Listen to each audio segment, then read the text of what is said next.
1945 ప్రపంచ యుద్ధం ముగింపు దశలో ఉంది. ఒక వార్త ప్రపంచాన్ని షాక్ చేసింది. భారత స్వాతంత్ర్య పోరాటంలో అత్యంత ధైర్యవంతుడైన నాయకుడు సుభాష్ చంద్రబోస్ విమాన ప్రమాదంలో మరణించాడని ప్రకటించారు.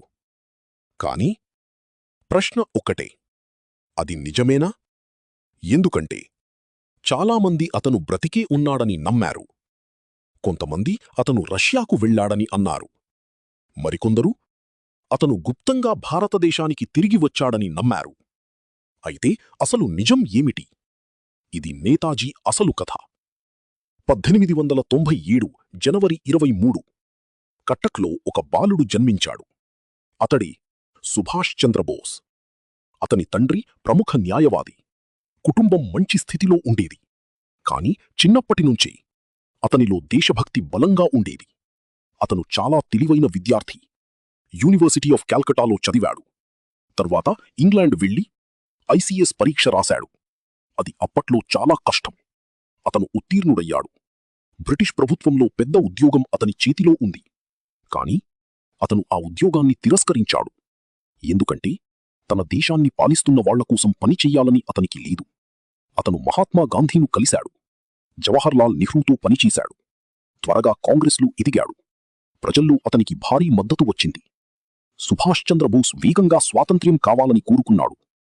మహాత్మా గాంధీ మాత్రం అహింస మార్గాన్ని నమ్మాడు. ఇద్దరి మధ్య వ్యూహ విభేదాలు పెరిగాయి. 1938లో అతను కాంగ్రెస్ అధ్యక్షుడయ్యాడు.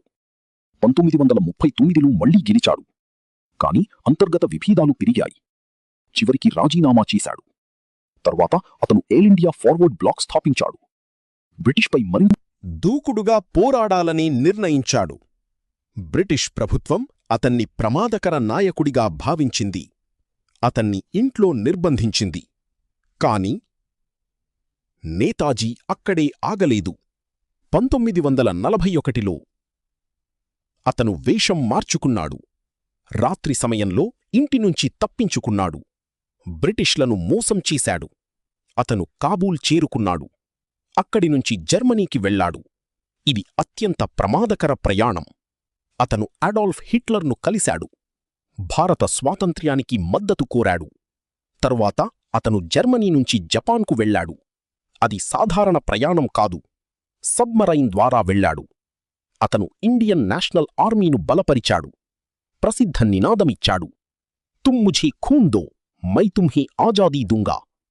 అతను provisional government of free India ప్రకటించాడు. భారత జెండా ఎగరవేశాడు. ఐఎన్ఏ బ్రిటిష్లపై యుద్ధం చేసింది. ఇంఫాల్ వరకు చేరుకుంది. కాని పరిస్థితులు మారాయి. జపాన్ ఓడిపోయింది. జర్మనీ కూడా ఓడిపోయింది. నేతాజీ పరిస్థితి క్లిష్టమైంది. 1945 ఆగస్టు 18 టైపే వద్ద విమానం కూలిపోయిందని చెప్పారు. నేతాజీ మరణించాడని ప్రకటించారు. కాని శవం స్పష్టంగా ప్రజలకు చూపించలేదు. ఇక్కడి అనుమానాలు మొదలయ్యాయి. కొంతమంది అతను సోవియట్ యూనియన్కు వెళ్లాడని చెప్పారు. కాని దీనికి ఖచ్చితమైన ఆధారాలు లేవు.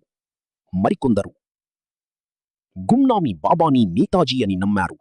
ఇది కూడా తీవ్ర చర్చకు దారితీసింది. కాని నిర్ధారిత ఆధారాలు లేవు. భారత ప్రభుత్వం అనేక కమిషన్లు ఏర్పాటు చేసింది. వీరు నివేదికలు వచ్చాయి. కాని పూర్తి స్పష్టత ఇంకా లేదు. నేతాజీ నిజంగా విమాన ప్రమాదంలో చనిపోయారా, లేక ఇంకేదైనా జరిగిందా? ఈ ప్రశ్న ఇప్పటికీ కొనసాగుతోంది. కాని ఒక్క విషయం మాత్రం నిజం. సుభాష్ చంద్రబోస్ ధైర్యం అసాధారణం. అతను స్వాతంత్ర్యం కోసం అన్నీ త్యాగం చేశాడు. అతని మరణం ఇప్పటికీ రహస్యం కావచ్చు. కాని అతని దేశభక్తి మాత్రం శాశ్వతం. మీరేమనుకుంటున్నారు? నేతాజీ విమాన ప్రమాదంలోనే చనిపోయారా, లేక రష్యా వెళ్లారా? మీ అభిప్రాయాన్ని కామెంట్ చేయండి. ఇంకా ఇలాంటి భారత చరిత్ర రహస్యాల కోసం సబ్స్క్రైబ్ చేయండి.